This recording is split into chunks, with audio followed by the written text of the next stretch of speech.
3일 동안 은혜들을 많이 받아서 오늘은 그냥 간단하게 말씀을 전가하고 마치려고 합니다. 그래도 되겠죠? 네. 근데 또 몰라요? 기다리시죠. 내 마음이 그렇다는 거예요. 내 마음이. 오늘 이 말씀 중심에서 평일의 삶이 내 신앙이다. 평일의 삶이 내 신앙이다. 라는 제목으로 하나님 말씀 증거하겠습니다. 어제 송은만 집사님 네 분하고 식사를 하는데 송은만 집사님이 저에게 그렇게 물어봐요. 목사님은 평소에 무엇하며 보내세요? 궁금했던 모양이에요. 그래서 근데 그 말이 되게 감사하더라고요. 왜냐하면 목사는 평소에 우리 성도들이 삶의 터전에서 어떻게 보내고 있을까를 늘 묵상하거든요. 하나님이 아셔요. 제가 그렇게 한다는 거예요. 태안 집사님 요새 그 이사님하고 별로 사이가 안 좋은 것 같던데 어떻게 오늘 가서 잘 화해하고 잘 지내고 있나? 밥 먹는데 눈치 보는 것 같던데 뭐 점심은 잘 먹었나? 이렇게 가끔씩 하루를 보내면서 성도들의 삶의 현장을 이렇게 떠올려 보곤 합니다. 근데 목사만 그런 것이 아니라 우리 성도님들도 야, 이 목사가 어떻게 지내고 있나 이렇게 생각을 해주는구나. 그 생각만 해도 감사합니다. 얼마나 감사하든지. 제가 우리 큰딸을 이제 초등학교를 보내고 나서 저희 엄마하고 저하고 걱정했어요. 야, 얘가 잘할까? 그래서 보내고 나서도 문 밖에 서서 계속 들어가는 것까지 보고 또 이제 12시가 되면 불이 나게 또 달려가가지고 이 아이가 제대로 잘 아이들과 어울리고 놀았나 그렇게를 거의 한 달 정도를 이렇게 했던 것 같아요. 그 후에 현장 학습을 간다, 소풍을 간다, 수학여행을 간다 그러면 보내놓고 늘 우리의 마음은 거기로 향해 있었습니다. 혹시 또 사고가 나면 어떡하지? 이 아이가 또 길을 잃어버리지는 않을까? 선생님 말씀 따라 잘 손잡고 다닐까? 이런 생각으로 그 아이가 돌아올 때까지 가득 차 있던 것 같아요. 뭐 저만의 생각이 아닌 줄 압니다. 여러분들도 아마 그럴 줄 압니다. 목사는 성도들이 일주일의 삶 가운데 하루하루를 어떻게 살아가고 있을까에 대해서 굉장히 궁금해하고 정말 관심이 많습니다. 왜냐하면 우리가 승리하고 신앙을 드러내고 믿음으로 살아야 할 것은 교회가 아니라 치열한 영적 전투가 벌어지고 있는 우리의 직장 그리고 우리가 살아가는 삶의 터전이기 때문입니다. 그러므로 삶의 현장에서 믿음 좋은 사람이 되기를 간절히 바라고 있죠. 저도 마찬가지예요. 여러분들이 여러분의 삶의 현장에서 이 주일날 말씀으로 은혜 받고 또 삶의 현장으로 가서 그 말씀대로 살고 또 믿음을 드러내고 살아가면서 승리를 맛보기를 원하죠. 그래서 삶의 현장에서 믿음 좋은 사람이 되기를 누구보다 간절히 원하는 것이 바로 하나님다운 목사일 거라고 생각합니다. 그렇다면 누가 믿음이 좋은 사람인가? 어떤 사람이 신앙생활 잘하는 사람인가? 라고 한국교회 성도들에게 묻는다면 아마 이렇게 답할 것입니다.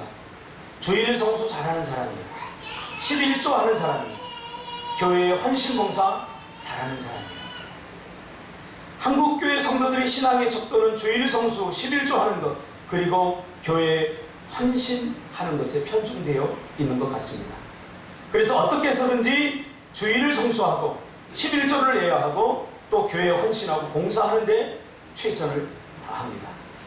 그런데 이런 생각을 한 번쯤은 해볼 수 있지 않을까요? 정말 주일 성수 잘하고 11조 꼬박꼬박 내고 열심히 교회에 헌신하고 봉사하고 이런 사람들의 믿음이 정말 좋을까요?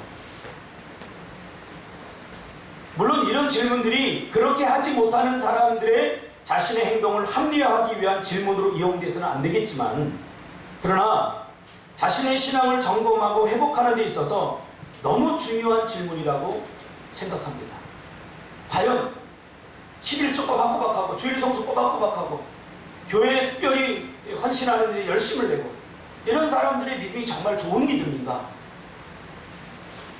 이것만 하면 우리가 구원받은 하나님의 백성으로서 해야 할 일을 정말로 다 한 것일까요?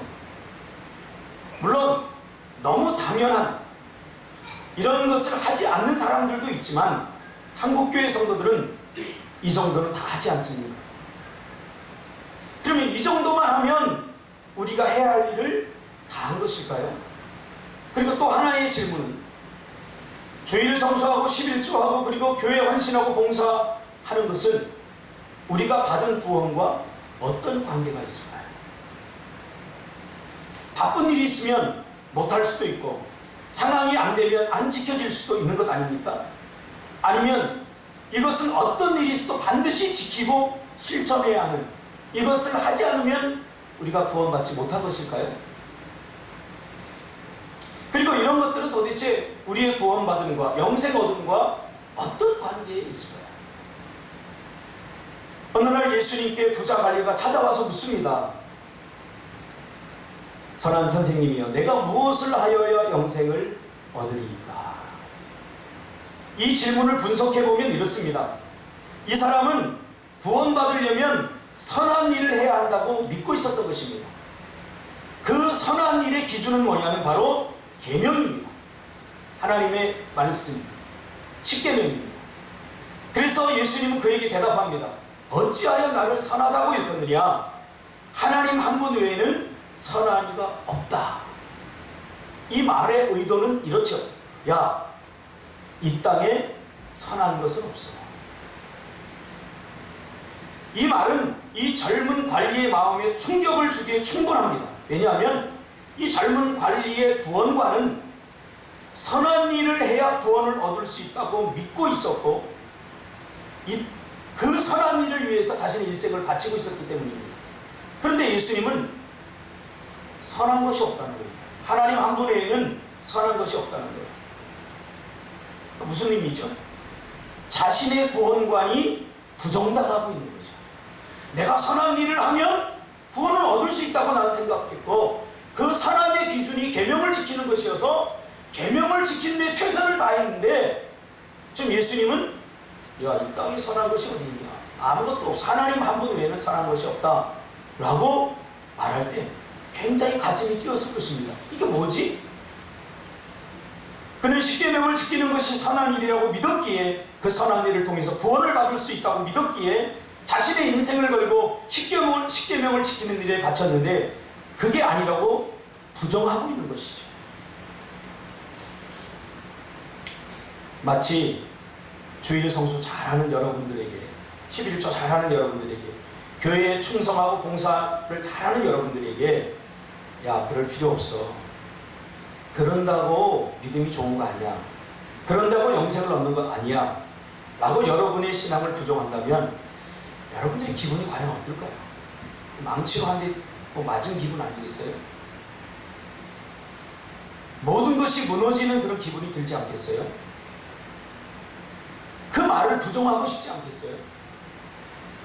주님은 이렇게 말하고는 생각할 틈을 주지 않고 또 즉시 묻죠. 내가 계명을 안 하니? 예수님은요, 이 부자 젊은 관리와 이야기하면서 그 마음을 계속해서 통찰하고 있는 거예요. 내가 이 아들이라면 지금 이 친구는 무슨 생각을 하겠지? 지금 다 그 마음을 읽고 있는 거예요. 그러니까 생각을 할 틈을 주지 않고 얘가 지금 계명에 대해서 생각하고 있는 거예요. 내가 계명을 안 하니? 그러면서 간음하지 말라, 살인하지 말라, 도둑질하지 말라, 과지증을 하지 말라, 내 부모를 공경하자 하라. 계명에 대해서 이야기하려고 하는 거예요. 그러자 이 젊은 관리가 아차 싶더니 예수님의 말이 떨어지기 전에 충격적인 고백을 합니다. 뭐라고 그러죠? 이미 그런 것은 내가 어렸을 때부터 다 지키며 살아왔어. 할렐루야. 맞아. 내가 기다렸어. 예수님 요 말 할 줄 알았어. 나 예수님 나 그거 다 지켰는데요. 다 지키며 살았는데요. 이 사람은 신앙적으로 철저히 교육받은 사람이고 성실한 그리스도인임에 틀림없습니다. 모범적인 신앙인임에 틀림없습니다. 이 사람은 신앙인으로서 자기 양심에 비추어서 적어도 계명을 지키는 것은 당연한 것이고 그리고 자신은 그것을 어릴 때부터 다 지키며 살아왔기에 나름대로 자부심이 있었던 것입니다. 여러분 우리가 아는 바와 같이 십계명 여러분 그 10가지 계명만 생각해도 마음을 옥죄오지 않습니까? 이걸 어떻게 지켜? 그럼 어떻게 다 지키란 말이에요? 그런데 이 젊은이는 이걸 어릴 때부터 다 지켜왔다는 거예요. 얼마나 대단한 사람입니까? 그런 말이 있어요. 예수님이 바리새인들을 향해서 참 위선자들이라고 이렇게 이야기를 하지만 사실은요, 이 바리새인들은요 잘못된 신앙을 갖고 있어서 그렇지 종교적으로는 굉장히 열심히 했던 사람. 오늘 우리는 이 바리새인들의 종교 열심을 배워야 돼요. 사실 하나님의 은혜를 우리 너무 값싸게 생각해요. 그래서 바리새인보다 때로는 더 악한 세리들이 존재해요. 세리가 인정받은 것은 그가 잘 살았기 때문이 아니에요. 그건 예수님의 눈에 비친 모습이지. 그래서 교회 안에서 그런 사람도 있어요. 열심히 신앙생활하고 막 하는 사람들을 보면서 대충 신앙생활하는 사람들이 야 그런다고 뭐 하나님 복 주신 줄 아냐? 너 기도 맨날 해봤자 나보다 못 살잖아. 너 그렇게 해봤자 네 자식들 그렇게 하는데, 그러면서 바리새인보다 더 악한 세리 짓을 하는 사람들이 있어요. 그래서는 안 된다는 거죠. 이 사람은 신앙인으로서 정말로 자기 양심에 비추어서 계명을 다 지켰던 것입니다. 그건 당연한 일이고 그것을 어릴 때부터 지켰다고 생각하니 여러분 얼마나 대단한 사람입니까? 오늘날의 질문으로 바꿔보면 야, 너 주일 성수에 11조에 그리고 교회 헌신하고 봉사에? 그러자 우리는 네, 그것은 아주 당연하고 어릴 적부터 우리가 다 해왔습니다. 당근이죠. 이렇게 얘기하는 것과 마찬가지입니다. 이쯤 되면 주님이 더 이상 할 말이 없죠. 코너에 몰려버리고 다 한다는데요. 그러자 예수님이 이 관원에게 뭐라고 합니까? 결정적인 한마디를 던져요. 너에게 부족한 것이 한 가지가 있다. 너에게 부족한 것이 한 가지. 사람들은 우리가 가져야 할 많은 것들을 갖지 못해서 불행한 것이 아니라 우리가 가져야 할 한 가지를 갖지 못해 불행한 거예요. 예수님은 이 부자 관원에게 그것을 본 거죠. 너 다 지켰잖아. 그런데 내가 보니까 너에게 정말로 한 가지 부족한 게 있어. 이 말은 정말로 한 가지를 말하는 것이 아니에요. 정말로 여러 가지 중에 한 가지가 없다고 말하는 것이 아니라 결국 계명 자체를 지키지 못하고 있다는 것을 폭로하고 있는 겁니다. 왜냐하면 계명은 결국 10개를 다 지켜야 지켰다고 말할 수 있는 거죠. 10계명. 그 중에 하나라도 지키지 못하면 결국 계명을 지키지 못하는 것입니다. 여러분, 못한 것은 못한 거예요. 10가지를 해야 되는데 10가지를 다 해야 패스야. 근데 10가지 중에 9가지만 하고 한 가지를 못했어. 그럼 이 사람 패스 못하는 거예요. 근데 우리는 어떤 생각을 가지고 있냐면 10가지 중에 적어도 내가 9가지를 했으니까 나는 그래도 대단한 사람이다. 이렇게 생각을 하게 된다는 거예요. 이런 생각이 뭐냐면 종교예요. 종교. 오늘 예수님은 계명을 다 지켰다고 말하는 이 사람에게 한 가지 부족한 것이 있다라고 말합니다. 그래서 야고보서 2장 10절에 보니까 야고보서 기자는 이렇게 고백하죠. 누구든지 율법을 다 지키다가 그 하나를 범하면 모두 범한 자가 되나니. 그러니까 10개 중에 10개를 다 지켜야 패스된다는 거예요. 근데 10개 중에 9개 지키면 야 그래도 괜찮다. 이게 무슨 말이냐면 신앙은 상대평가가 아니라는 거예요. 저 사람보다 그래도 내가 더 잘해. 저 사람보다 내가 나아. 저 사람은 11조도 안 하는데 나는 하잖아. 그래도 내가 나아. 이 상대평가가 아니라 절대평가라는 거예요. 신앙.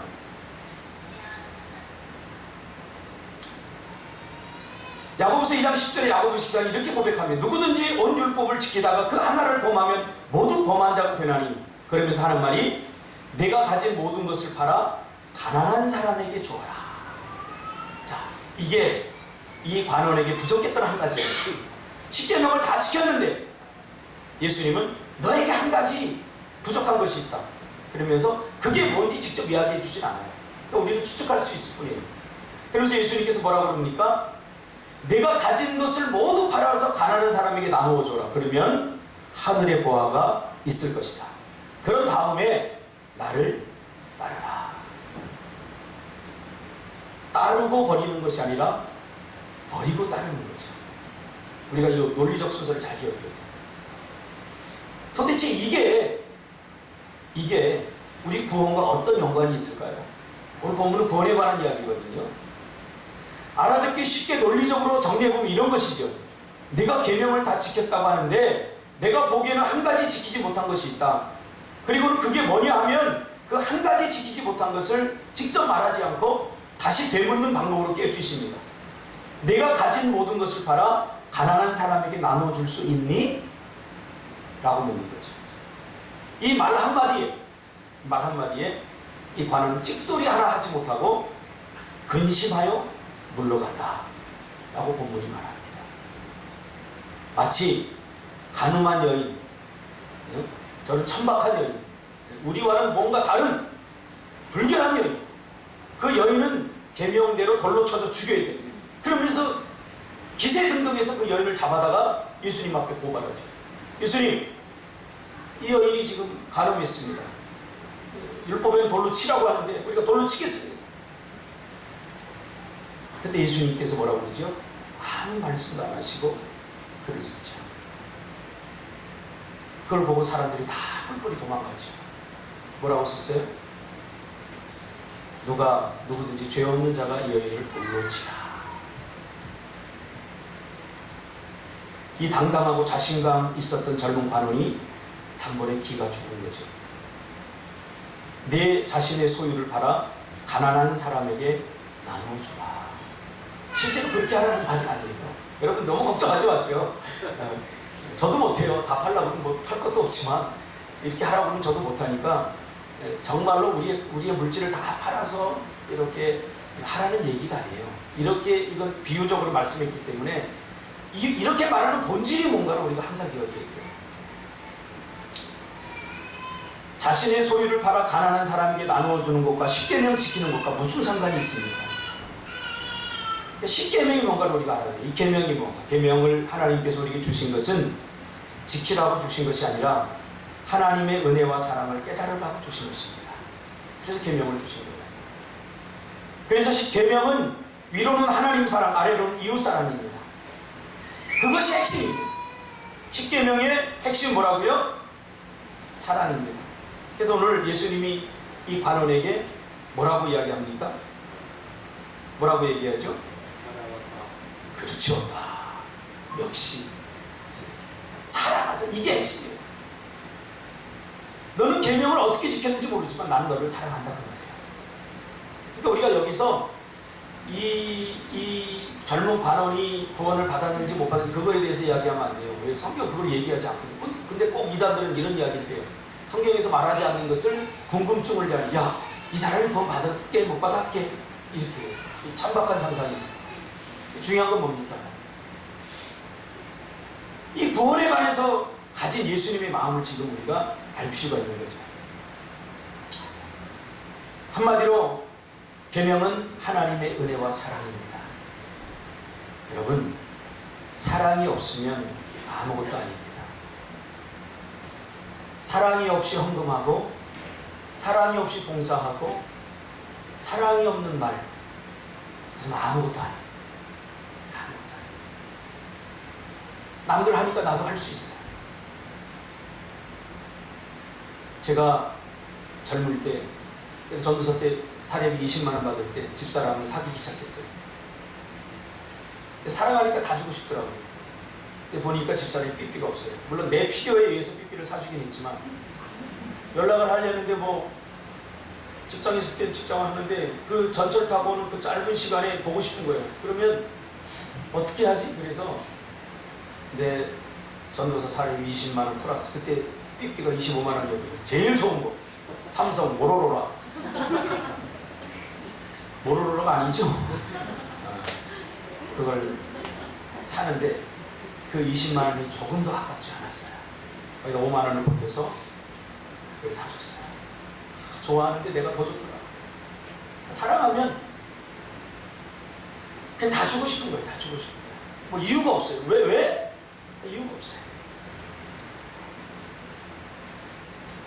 우리의 삶에, 우리의 신앙에, 우리의 기도에, 우리의 헌신에, 우리의 물질을 하나님 앞에 드리는 그런 것들에 사랑이 빠져버리면 아무것도 아니에요. 지금 예수님은 이 관원에 이 이야기를 하는 거죠. 너 그거 다 지켰다고? 그래, 내가 그 부정하는 거 아니야. 다 지켰겠지. 뭐 때문에 지켰는데?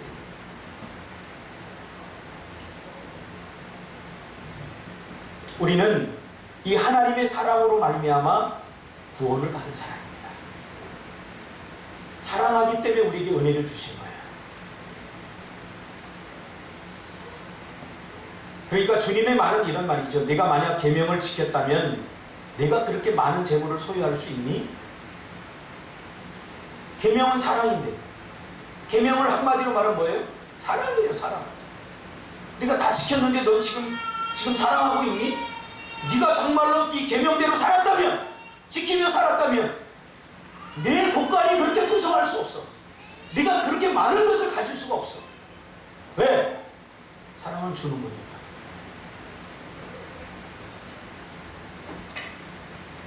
그 뒤로 한 달 동안 내가 그걸 가지고 차비도 해야 되고 하는데 내 인생의 곳간이 텅텅 비었지만 제가 결코 가난하거나 궁색하지 않았습니다. 내 곳간을 텅 비웠는데도 불구하고 너무 행복했습니다.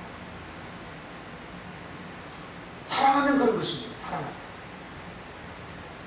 누가 나눕니까? 누가 줍니까? 많이 가진 사람이 절대 못하는 거예요. 만약 이 지구상에 지금 가장 문제가 되는 게 굶주림이거든요. 우리가 뭐 쓰레기, 먹고 남은 음식물 쓰레기 처리하는데 몇 조 원이 드는데 그럼에도 불구하고 아프리카에서는 여전히 사람이 죽는 사망률의 1위가 굶주림입니다. 물론 질병도 있지만 굶주림이라는 영양실조 걸리고 뭐 그래서 나오고. 왜요? 사랑이 없으니까. 그 아프리카의 사람들 굶어 죽는데 미국에서는 수요 조절한다고 수천만 톤의 밀을 태평양 한가운데 갖다 버립니다. 사랑이 없으면 지옥이 되는 거죠. 계명은 사랑입니다. 율법은 사랑으로 완성됩니다. 우리 주일학교 교사들도 뭘 자꾸 하나님 말씀 가르치려고 하지 마세요. 걔들이 뭐라고 하는지 아세요? 니나 잘하세요. 할렐루야. 제가 그 소리 들었어요. 목사인데 인천에 있을 때 설교를 하고 딱 나와서 밥을 먹는데 어떤 집사님이 목사님 실실 웃으면서 갑자기 목사님 설교 듣는데 어떤 CF가 떠올라요. 그래서 나 아무 생각 없이 설교하고 나면 밥도 아무 생각 없거든요. 무슨 CF예요? 그랬더니 이영애가 옛날에 했던 건데요. 그게 뭔데요? 그랬더니 너나 잘하세요. 그러더라고요. 저 목사인데 그런 소리까지 듣는 사람이 야, 뭐 그렇게 자꾸 설교 뭐 멋지게 하지 말고 니나 잘하라는 게 나오고. 그때 제가 사랑이 없는 설교는 이렇게 될 수가 있겠구나 깨달았어요. 애들 때리세요. 성경자들이요. 회초리 드세요. 근데 사랑이 없이 분노만 가득 차고 감정만 찼다면 회초리를 내려놔야 됩니다.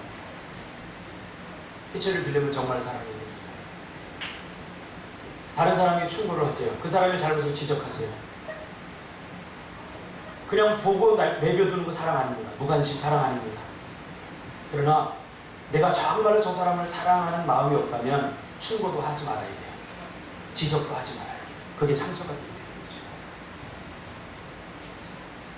그래 로마서 13장 10절에 보면 사랑은 이웃에게 악을 행하지 않으나니 그러므로 사랑은 율법의 완성입니다. 사랑은 너를 위해 철저히 나를 희생하고 헌신하는 것으로 드러납니다. 내 행복, 내 기쁨, 그것을 위해서 내 곳간을 비워내는 것으로 시작이 됩니다. 너의 부족함을 위해 기꺼이 내 곳간을 비우는 거죠. 이것이 바로 사랑입니다. 사랑은 실천입니다. 마음이 아닙니다. 마음만 가지고 있다고 이렇게 말하는데 아닙니다. 실천입니다. 사랑. 절대 실천입니다. 내 마음 알지? 몰라요. 죽기 전에는 몰라요. 저는 지금까지 많은 사람들에게 목사님 제 마음 알죠? 목사님 위해 기도하고 있어요. 그러면 제가 속으로 그래 몰라요. 그러나 단돈 10,000원이라도 이 봉투에 넣어서 목사님 그 개척하느라고 얼마나 고생하고 계세요. 제가 책이라도 사오라고 많은 거 못하지만 이렇게 드립니다. 꼭이다 권사님의 그 헌금을 받고 저는 감동해서 왜 마음이 느껴져요. 그러면서 주님이 이번 주에 저에게 이렇게 묻는 것 같았습니다. 우리에게도 부족한 것이 있지 않을까? 우리에게도 부족한 것 그 한 가지가 있지 않을까? 그 한 가지가 있다면 무엇일까? 나와 우리 꿈틀 공동체와 이 대한민국 조국교회에 부족한 것 한 가지. 지금 전 세계에 한국교회가 부흥하고 있다고 떠들어대고 전 세계에 선교사가 나가지 않은 곳이 없고 대형교회, 세계적으로 대형교회가 우후죽순처럼 버티고 있는 곳이 바로 한국인데, 그러면서 우리가 이렇게 예수 믿어 잘 됐다고 뻐기고 있는 이때에 하나님은 저에게 이렇게 질문했습니다. 그래도 우리 한국교회 성도들의, 너희 꿈틀교회 성도들 너 가운데에 그래도 부족한 것이 한 가지 있지 않을까? 그게 있다면 너 뭐라고 생각하니?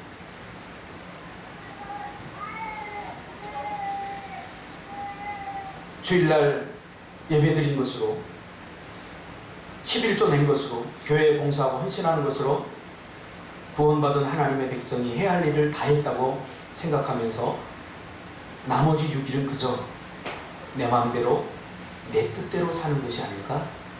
하나님 저에게 이런 마음을 주셨어요. 마치 이 젊은 관원이 최선을 다해서 계명을 지키고 나 할 일 지금 다 하고 있지 않습니까? 이렇게 생각할 것과 비슷해요. 나 할 일 지금 다 하고 있잖아. 마치 이 젊은 관원이 다 지켰다고 자신만만해하지만 정작 그에게 한 가지 부족한 것이 그의 신앙의 발목을 잡았죠. 그렇다면 우리의 발목을 잡는 한 가지 부족한 것이 무엇일까? 하나님이 저에게 그런 깨달음을 주셨어요. 주일은 잘 지키고 11조는 잘하고 교회 헌신은 잘하는데 6일 동안의 삶,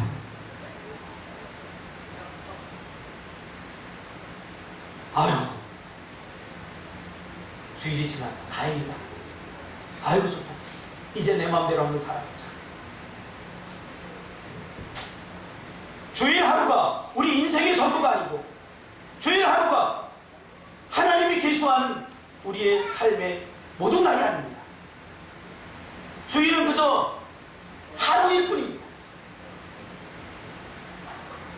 그러나 우리는 주일 하루가 우리 신앙의 전부인 것처럼 여기며 나머지 6일은 정말 정신없이 살아간다는 것입니다. 그것이 당연한 것처럼 생각합니다. 그렇죠? 그걸 부정하는 거 아니에요. 저는 우리 성도님들 볼 때마다 참 측은해요. 아침에 일찍 나가서 어둡게도 오고 기도했니? 햇살이 눈 먹어서 기도합니다. 그걸 보면 너무나 안타까워요. 이런 분들에게 어떻게 기도하라고 그러겠어요? 예전에는요, 새벽 기도 안 나면 분노했어요. 이 정도밖에 안 돼 이것들이? 그래서 막 화가 나는데 요즘은 그렇지 않아요. 안쓰러워요. 오죽 힘들면 오죽 힘들었어요. 그런데 뭔가 잘못되어 가고 있다는 것은 저는 알아요. 이렇게 해서는 안 된다는 걸 알아요.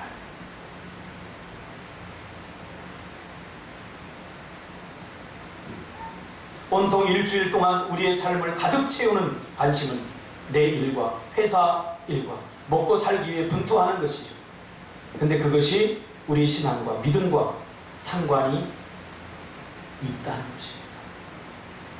그래, 너 참 먹고 살기 힘들고 그렇게 열심히 하니까 우리 하루만이라도 잘 되고 하나님 그렇게 말씀하시고 있지 않다는 거야. 이 악순환을 우리가 끊을 필요가 있어요.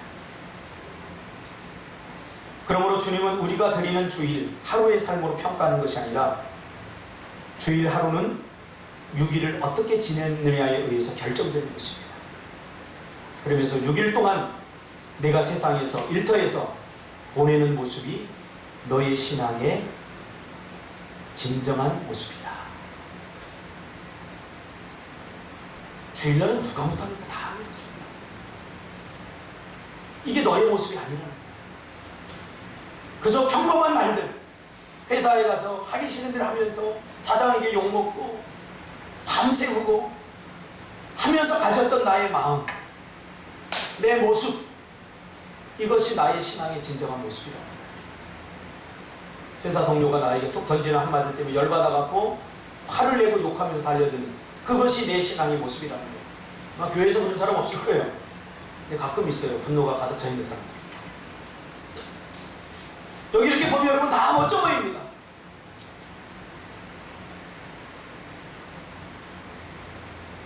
이제 우리는 6일의 삶으로 주의를 확대해서 우리의 일터에서, 우리의 삶의 현장에서의 우리의 마음의 자세와 태도, 하나님을 향한 우리의 마음들을 한번 분별해 나가야 됩니다. 가정주부도 마찬가지예요.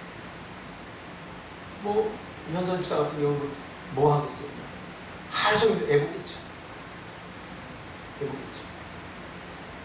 야, 이 애가 언제 크나? 그러지 마세요. 그 아이에게 최선을 다하세요. 성경을 읽어주세요. 자장가를 부를 때도 엄마가 성근을, 구슬픈 그런 노래 불러주지 말고 찬송가를 불러주세요.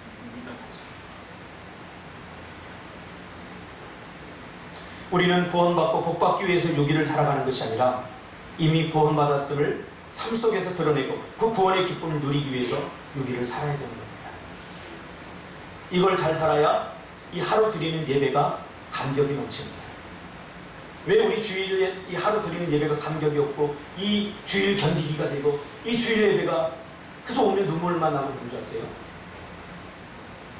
그러니까 삶으로 돌아가면 또 똑같은 일들이 반복되는 줄 아세요? 이 삶의 논리를 끊어버리고 다시 생각해요. 6일을 성공해야, 6일을 주님과 동행해야 이 하루 예배가 감격이 생겨요. 제가 그랬어요. 진짜 군대 갔는데요, 아무것도 내 마음대로 할 수 있는 게 없어요. 성경을 읽을 수 있나? 아무것도 없어요. 그러니까 더 주님을 향해서 간절해지더라고요. 제가 군대 갈 때 요만한 시편과 마태복음, 사복음서가 있는 성경을 줬어요. 다른 건 다 반납을 해야 되는데 이것까지는 내가 지켜보자. 왜 말씀이 없으면 제가 못 견디겠더라고요. 그래서 그걸 숨기고 감추고 해가지고 결국은 그걸 제가 가졌어요. 훈련하다가 5분간 휴식! 전부 다 담배 뽑아들어요. 그래서 그때 성경을 뽑아들었어요. 쪽팔리지 않았어요. 영적인 굶주림이 있으면 눈치가 안 보여요. 그 말씀을 보면서 막 눈물을 흘려요. 옆 친구가 야, 너 우냐? 아니, 너 담배 연기 때문에 그래. 했지만 사실은 그 말씀이 주는 감동 때문에, 그 말씀을 읽고 싶어서 밥도 대충 먹고 화장실에 앉아서 30분 동안 그 성경을 읽은 적도 있어요. 그때 하나님이 얼마나 기뻐하시는지. 6일 동안 그 하나님과 동행하고 주일만을 기다리는 거예요. 예배 드리고 싶어서. 여러분, 예배는 내가 드리고 싶다고 드릴 수 있는 게 아니라는 사실을 군대 가서 제가 처음 경험했어요. 야, 환자들 다 나가더라고요. 주일 되니까. 아침에. 제가 기도했거든요. 군대 가면 못 갈 수 있는 상황이 생기기 때문에 어떻게 해서든지 하나님과 교회 예배 드릴 수 있도록 도와주세요. 그런데 아니나 다를까 환자들 나와 그러더라고요. 근데 무슨 소리인지 몰랐어요. 군대에서 기독교 환자라고 그래요. 그래서 딱 나가요. 전부 다 나가요. 전부 다 검사를 쉽게 배워요. 여러분, 교회 오래 다니고 쉽게 모르는 사람 많더라고요. 주기도문부터 사도신경에 여봐. 야, 조교들이요? 믿음이 그렇게 좋아요. 어떤 친구는 아버지가 목사님인데 십계명이에요. 그러니까 꺼먹고 그리고 있어요. 들어가. 제가 이제 몇 명 저하고 이제 최종 합격이 됐어요. 가려고 하는데 2차 교육이 들어가요. 정식교육. 너희들 가는 건 좋다. 그런데 가는 동안에 얘네들이 총검술 훈련을 하는데 너 그 동작 못 익혀서 저 아이들이 단체로다가 만약에 월차례를 받으면 얘네들 책임이다. 가르쳐주지도 않고. 근데 거기가 흔들리더라고요. 나 때문에 다른 사람들이 피해를 본다니까 이거 못 가겠는 거예요. 그래서 1명 빠지고 2명 빠지고 결국 지독한 나만 남았어요.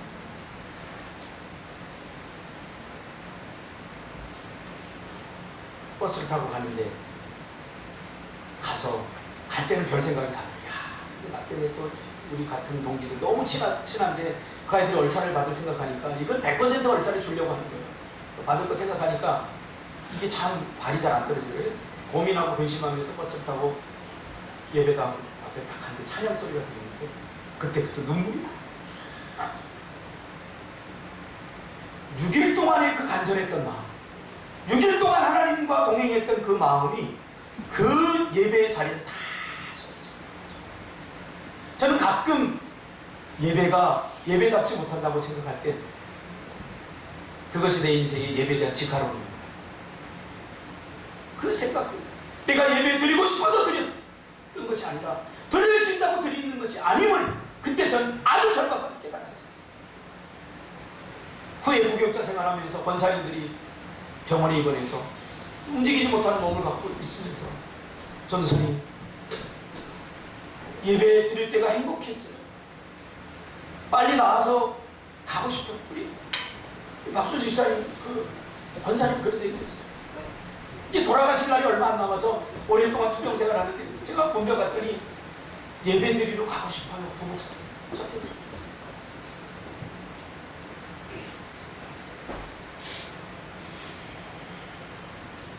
구원의 기쁨을 누리기 위해서 6일을 살아야 됩니다. 이것이 사명 아닙니까? 이런 것은 구원의 조건은 될 수 없지만 그러나 이미 구원받은 사람들이 충분히 해야 될, 누려야 될 목 아닙니까? 성경을 가만히 보면 구원을 어떻게 받는가에 대한 말씀보다는 이미 구원받은 백성들은 어떻게 살아가는 사람들인가를 보여줌으로써 영생, 구원을 설명하고 있는 것입니다. 그러니까 구원을 아무리 논리적으로 잘 설명해도 이건 불가능한 일이에요. 왜? 여러분 다 구원 받았잖아요. 그렇죠? 여기서 아마 구원 못 받았다고 생각하는 사람 한 사람도 없습니다. 그런 대한민국에 속해 있는 모든 교회 다니는 사람들이 다 한번 다 물어보세요. 당신 구원 받았습니까? 네, 받았어요. 어떻게 받았습니까? 성경이 이렇게 말하고 있는데요. 난 그걸 믿거든요. 증명하라고 말할 수가 없는 거예요. 그런데 우리가 바꿔서 생각해봐요. 그래서 예수님은 이렇게 하면 구원받는다라고는 구원에 관한 받는 그 여정을 논리적으로 설명하지 않고 구원받은 백성들은 이렇게 사는 사람들이다 하고 구원받은 백성들이 삶 속에서 구원을 누리고 살아가는 모습을 우리에게 보여주고 있는 거죠. 그러니까 삶이 중요한 거예요. 삶. 우기지 마세요. 그게 예수님의 교회에서 우리 강사 목사님도 얘기했지만 열매로 한다는 거예요. 내가 아무리 사과나무라고 우겨봤자 소용이 없어요. 사과 열매를 달리지 못하게 하면 사과 열매가 없으면 사과나무가 아닌 거예요. 그 나무가 사과나무일지라도 사과 열매가 달리지 않으면 사과나무가 아닌 거예요. 나무는 열매로 알게 됩니다. 우리 하나님의 백성들의 구원의 확증은 구원의 열매로 하는 거예요. 우리가 어떻게 살아가고 있는 이 삶 속에서 겨우 뭐 주일 지켰다고 11조 했다고 교회 내가 이렇게 헌신한다고 그것을 구원의 조건으로 삼아서는 안 돼요. 그렇잖아요. 그 선한 일 어릴 때부터 다 지켰잖아요. 근데 한 가지 부족한 게 있잖아요.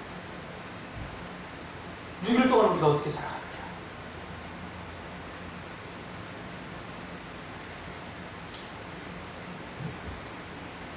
저는 송 집사님도 감사드립니다. 제 삶에 관심을 가져주시다니. 하나님은 제 삶에 관심이 있지만 성도님들은 설마 목사의 삶까지 관심을 가질까? 전 정말 꿈에도 생각을 못했어요. 농담처럼 얘기하지만 저는 지금까지 살아오면서 목사님 일주일 동안 어떻게 지내세요? 이 이야기 전 처음 들었어요. 누가 묻겠어요? 당연히 잘 처먹고 사는 줄 알죠, 목사. 목사가 기도 안 하겠어요? 잘 사는 줄 알겠죠. 그렇지만 목사도 절망하고 목사도 고난당하고 목사도 외롭고 목사도 힘들고 그럴 때가 많아요. 그 이야기를 들으니까 안 먹어도 배부르더라고요. 물론 맛있는 거 사줬지만 안 먹어. 여러분의 평일의 삶은 어떠세요? 기도하겠습니다. 하나님,